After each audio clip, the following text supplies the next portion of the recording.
ভাঁওতাবাজির budget আমরা 2011-12তেও দেখেছি, ভাঁওতাবাজির budget আমরা এবারেও দেখতে পাচ্ছি। তো ভাঁওতাবাজির বাজেট নয়, অরিজিনালি আমাদের কাজ দরকার। পশ্চিমবঙ্গের সরকার তো পাল্টে গেল, সেই সেম জিনিসই তো চলছে, সরকারটা বদলে কি হলো? পূর্বতন সরকার আমাদেরকে তো মানুষের পর্যায়ে ফেলতেন না, কুকুর বেড়ালের ডাকের সঙ্গেই তুলনা করতেন। সেই ক্ষেত্রে এই নতুন সরকার এই অল্প দিনের মধ্যে এসে আমাদের কথা মানে আমাদের যেরকম কথা দিয়েছিলেন সেই কথা যে রেখেছেন এবং মানুষের মর্যাদা দিয়েছেন, এর জন্যই আমরা ওনাকে সাধুবাদ জানাই। এখন আগে তৃণমূলকে দোষারোপ করতো, এখন নিজেরাই রাবণ হয়ে বসে আছে। এক মাসের মধ্যে হকার উচ্ছেদ করলো। যে এই ডিএটা যেন এআইসিপিআই এর নির্দেশাত্মক যে সূত্র আছে সেই মেনে দেওয়া হয়। তথা পঞ্চায়েতের যারা কন্ট্রাকচুয়াল আছে তাদের স্বার্থটাও একটু দেখতেন, তাদের বেতনটাও যদি একটু বাড়াবার জন্য ভাবনা চিন্তা করতেন তাহলে খুবই ভালো হতো, কারণ তারাও খুব কষ্টের মধ্যে আছে।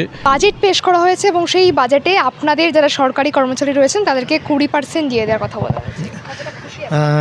দেখুন, বিষয়টা হচ্ছে ফারাক যেখানে ছিল 42%-এর, আর একটা সরকার ক্ষমতায় আসার মাত্র 1.5 মাসে এই যে বিপুল পরিমাণ অর্থ ঘাটতি সেটা বুঝে ওঠার আগেও মাত্র 1.5 মাসে শুধুমাত্র এই যে ডিএর দেওয়াটা নয়, তিনি আমাদের বলেছিলেন যে এই যে বিস্তর ফারাক সেটা এক কিস্তিতে দেওয়া সম্ভব নয়, আমাকে একটু সুযোগ দিতে হবে, সময় দিতে হবে। সেক্ষেত্রে তিনি এই 42%টাকে 20% মিটিয়ে দিলেন, আর রইল বাকি 22%, মানে অর্ধেকটাই তিনি মিটিয়ে দিতে পেরেছেন এবং কথা দিয়েছেন খুব দ্রুত সেটাও মিটিয়ে দেবেন। অবশ্যই আমরা এতে খুশি, কারণ 2019-এ যে রোপা শুরু হয়েছিল, রোপা 19 0% দিয়ে দিয়ে, আর 7 বছর 2026 পর্যন্ত যেটা ওই চিরকুটে লেখা 2-1% ছুড়ে দেওয়া, এর মধ্যে দিয়ে বাড়তে বাড়তে সেটা 18% এসছে। 7 বছরে 18%, আর 1.5 মাসে আরও 20%। এতে আমরা অবশ্যই খুশি, সরকারের সদিচ্ছার জন্য আমরা খুশি। সরকার এই দ্রুত পদক্ষেপ নেওয়া শুধু দিয়ে নয়, তিনি সামাজিক সুরক্ষা, মহিলাদের সুরক্ষা এবং সমাজের বাকি যে অস্থায়ী কর্মচারী আছে তাদের জন্য ভেবেছেন, প্যারা টিচারদের জন্য ভেবেছেন, সিভিক ভলেন্টিয়ারদের কথা তিনি ভেবেছেন, সমস্ত ক্ষেত্রে অঙ্গনওয়াড়ি আশা কর্মীদের কথা তিনি ভেবেছেন। তার জন্য আমরা খুশি, আমরা সাধুবাদ জানাই বর্তমান সরকারকে। বাজেট পেশ হয়েছে এবং সেই বাজেটকে আপনারা কীভাবে দেখছেন, কি চোখে দেখছেন? দেখুন, বাজেট পেশ হয়েছে একটা পূর্ণাঙ্গ বাজেট, যদিও 8 মাসের জন্য।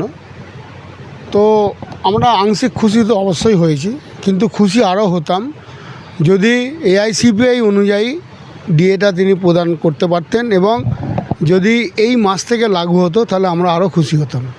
এআইসিপিআই অনুযায়ী ডিএটা কিন্তু ঘোষণা হয়নি, যেটা মিডিয়া বা সরকার যেটা বলতে চাইছে দিয়ে দিলাম, কিন্তু অ্যাজ ইট ইজ এক্ষুনি কিন্তু আমাদের 42%ই বাকি আছে, কারণ আমরা পাবো 3 থেকে 4 মাস পরে ডিএটা হাতে পাবো।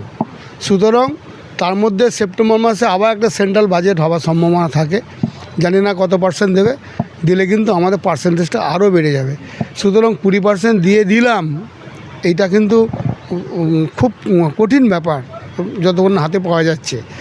আর এই সরকারকে আমরা মানবিক সরকার এই কারণেই বলছি, মাত্র 45 দিন সরকারের বয়স, সেই এত 8.5 লক্ষ কোটি টাকা দেনা, 6,500 শূন্য পদ ফাঁকা আছে, ব্যাপক প্রাতিষ্ঠানিক দুর্নীতি, এই যে ঘাটতিগুলো আছে, বিভিন্ন কাটমানি সিন্ডিকেটের মাধ্যমে যে টাকা কোটি কোটি হাজার কোটি টাকা বেরিয়ে গেছে একটা নির্দিষ্ট দলের কাছে। তো সেই জায়গা থেকে দাঁড়িয়ে তিনি যে সাহস করে বলতে পেরেছেন যে আমি 20% ঘোষণা করছি, আপনারা অমুক মাস থেকে পাবেন, এতে আমরা আংশিক খুশি হয়েছি। তবে যদি এআইসিপিআই অনুযায়ী হতো তাহলে আমরা খুশি হতাম, এবং যদি এই মাস থেকে আমরা হাতে পেতাম আরও খুশি হতাম। পাশাপাশি তিনি আরও যে 54টা সামাজিক প্রকল্প কথা ঘোষণা করেছেন, আমরা সংগ্রামী যৌথ মঞ্চ, রাজ্য সরকারি কর্মচারী, শিক্ষক শিক্ষিকা শিক্ষাকর্মী, বোর্ড পঞ্চায়েত পৌরসভা সকলেই কর্মচারীরা সরকারের এই প্রকল্পগুলিকে এগিয়ে নিয়ে যাওয়ার চেষ্টা করব, যাতে করে পশ্চিমবঙ্গের হিত গৌরব আবার ফিরে আসে। পেশ হয়েছে এবং সরকার বদলের পর প্রথম বাজেট, সেই বাজেটের কি বলতে চান, আপনারা খুশি যে বাজেট? পশ্চিমবঙ্গের সরকার তো পাল্টে গেল, সেই সেম জিনিসই তো চলছে, সরকারটা বদলে কি হলো? বদল নয়, এই বদল চাই, বদলা নয় বদল চাই। কোথায় বদলালো? বদলই তো চলছে একের পর এক, মানে একজন গেল। ব্যাপারটা হচ্ছে যেই সিংহাসনে বসে সেই হয় রাবণ। এখন আগে তৃণমূলকে দোষারোপ করতো, এখন নিজেরাই রাবণ হয়ে বসে আছে। এক মাসের মধ্যে হকার উচ্ছেদ করলো, অন্নপূর্ণা ভাণ্ডারটা তো পুরো বউতা করে দিলে, পুরো পার্সোনাল ডিটেলস নিয়ে নিচ্ছে একটা পেপারের নামে। এগুলো তো ভাওতা ছাড়া আর কি। আজ যেই সরকার দোষ দিচ্ছিল আমাদের স্টেট গভর্নমেন্টকে, আর স্টেট গভর্নমেন্ট দোষ সেন্ট্রালকে দোষ দিচ্ছিল। ব্যাপারটা হচ্ছে কি, স্টেট এতটাই বড় যে সেন্ট্রালের থেকে যে স্টেটটাই লাগবে আমার কাজ করতে গেলে, তাহলে আমি কাজ করব না। আমার আগে সেন্ট্রাল দরকার, সেন্ট্রালের থেকে স্টেট দরকার, আমার পুরোটাই দরকার, তারপর আমি গিয়ে কাজ করব। উন্নতি করতে গেলে একটা পদের দরকার লাগে না, কাজ এমনিও না পদে থেকেও করা যায়। রাস্তায় থেকেও মানুষের দুঃখ বোঝা যায়, রাস্তায় থেকেও মানুষের কষ্ট বোঝা যায়। আজকের দিনে দাঁড়িয়ে আমি অভয়ের জন্য আমি নিজেও রাস্তায় নেমেছিলাম সেদিন, আমার সঙ্গে যারা আছে তারাও নেমেছিল, হয়তো আপনারাও নেমেছিলেন। আজকের দিনে দাঁড়িয়ে তার মা বলছে বাচ্চা না কাটলে মা দুধও দেয় না। আপনার মেয়ের জন্য কি আমরা নামিনি? আমরা অপেক্ষা করেছিলাম আপনি বলবেন তারপর আমরা নামবো না, আমরা ইমিডিয়েট অ্যাকশন নিয়েছি। আপনি এমএলএ হয়েছেন, খুব ভালো কথা। আপনি কি এটা করতে পারেননি? আপনি কি আর কটা আপনার মেয়ের যে জিনিসটা হয়েছে অন্য মেয়েদেরও কি সেই জিনিসটা আটকায়নি? তো আপনি কেন লড়ছেন না? একটা সরকারের দোষ দিচ্ছে, আরেকটা সরকারের দোষ দিচ্ছে, কাজটা কোথায় যাচ্ছে? আমাদের কাজই তো নেই না, আমাদের ঠিক করে আমাদের সুরক্ষা দিতে পারছে এই সরকার। দুটো সরকারই না সুরক্ষা দিতে পারছে না ভরসা দিতে পারছে, সেই তো ভয়ের সরকারই তৈরি করলো এরা।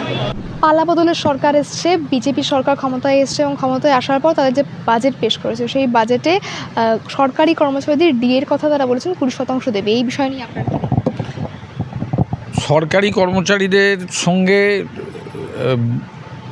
যারা গ্রান্টি নেটে পায়, সেই পুরসভার কর্মী, পঞ্চায়েত কর্মী, আশা করি তারাও পাবে এবং সেইটা হলেই আমরা সার্বিকভাবে খুশি হব। কিন্তু এই যে 20% দিলেন এবং সেটা অক্টোবর থেকে লাগু হবে বলেছেন, সেটার ক্ষেত্রে আমাদের বক্তব্য এই জন্যেই আমরা আংশিকভাবে খুশি। রাজকুমারবাবু যা বললেন আমি তাকে সমর্থন করি, এই জন্য যে পূর্বতন সরকার আমাদেরকে তো মানুষের পর্যায়ে ফেলতেন না, কুকুর বেড়ালের ডাকের সঙ্গেই তুলনা করতেন। সেই ক্ষেত্রে এই নতুন সরকার এই অল্প দিনের মধ্যে এসে আমাদের কথা, মানে আমাদের যেরকম কথা দিয়েছিলেন সেই কথা যে রেখেছেন এবং মানুষের মর্যাদা দিয়েছেন, এর জন্যই আমরা ওনাকে সাধুবাদ জানাই। মানে নতুন সরকারের মুখ্যমন্ত্রী এবং অর্থমন্ত্রীদের। এর সঙ্গে এই আপনাদের মাধ্যমে ওনার কাছে আমার আবেদনটা আরেকটা জানাতে চাই যে এই ডিএটা যেন এআইসিপিআইয়ের নির্দেশাত্মক যে সূত্র আছে সেই মেনে দেওয়া হয়। আর দিল্লির বঙ্গভবন, চেন্নাইয়ের ইউথ হোস্টেলের কর্মীদের যেভাবে ডিএ এআইসিপিআই অনুযায়ী নীতি মেনে দেওয়ার জন্য একটা পার্মানেন্ট অর্ডার করা আছে, সেই রকম অর্ডার যদি সরকার আমাদের সরকারি কর্মী বা বোর্ড, পঞ্চায়েত, পৌরসভা, শিক্ষক এদের জন্য করে যান, তাহলে আমরা নতুন সরকারের নতুন মুখ্যমন্ত্রীর কাছে চিরকৃতজ্ঞ থাকব, এটা যদি উনি করতে পারেন।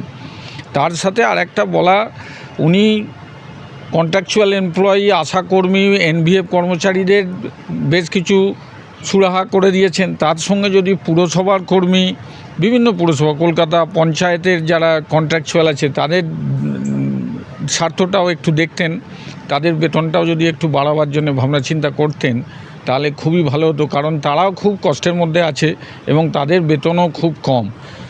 যেমন এই পিএইচির যারা কন্ট্রাকচুয়াল, তারা বেশ কিছুদিন মাইনেই পাচ্ছিল না এবং সরকার, পূর্বতন সরকার তাদের থেকে চাকরি দেবে বলে জমি নিয়েছিল, কিন্তু কোনো কথা রাখেনি।